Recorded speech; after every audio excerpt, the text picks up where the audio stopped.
ইতিহাস বিজড়িত মুর্শিদাবাদ জেলায় আমার বাড়ি। আর আজকে আমার গন্তব্য ভারতবর্ষের সেরা পর্যটন গ্রাম ভাগীরথীর বুক পার করে আমরা চললাম সেই গ্রামের দিকে। ঠিকই ধরেছেন, মা কিরিটেশ্বরীর মন্দির এবং গ্রামে পৌষ মাসব্যাপী এখানে চলে বিশাল এক মেলা। আমরাও পেছনে ছিলাম না। মহুলবাবুর বাবা আর আমি একদিন চলে গিয়েছিলাম কিরিটেশ্বরীতে মায়ের কাছে পুজো দিতে। বাটা নিয়ে আমি আর ওর বাবা প্রথমেই মন্দিরে পুজো দিই। এখানে দুটি বিগ্রহ রয়েছে, এই বিগ্রহটি এবং আরো এই বিগ্রহটি। এখানে পুজো দিয়েই আমরা মেলা ঘুরতে বেরিয়ে যাই।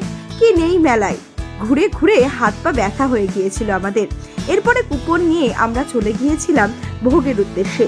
গিয়ে মা কালীর এখানে আবাসিক গৃহে ভোগ খাওয়ানো হয় প্রতি শনি এবং মঙ্গলবারে। আবাসন গৃহে চেয়ার টেবিলে একের পর এক মানুষ বসে এখানে ভোগ গ্রহণ করছে। আমরাও এখানে ভোগ গ্রহণ করি। খিচুড়ি, আলু ভাজা, ভাত, ডাল, ছেঁচড়া, আলু ফুলকপির তরকারি, চাটনি, পায়েস, কি নেই। এবং অন্নকূটটাতেও গিয়ে দেখলাম রান্না প্রায় শেষের দিকে, অনেক বেলা হয়ে গিয়েছিল। খাওয়া দাওয়া করে আমরা মেলা থেকে লাড্ডু, মন্ডা, মিঠাই, মনোহারা জিনিসপত্র কিনে একটা দিন কিরিটেশ্বরী গ্রাম্য মেলায় কাটিয়ে ফিরি।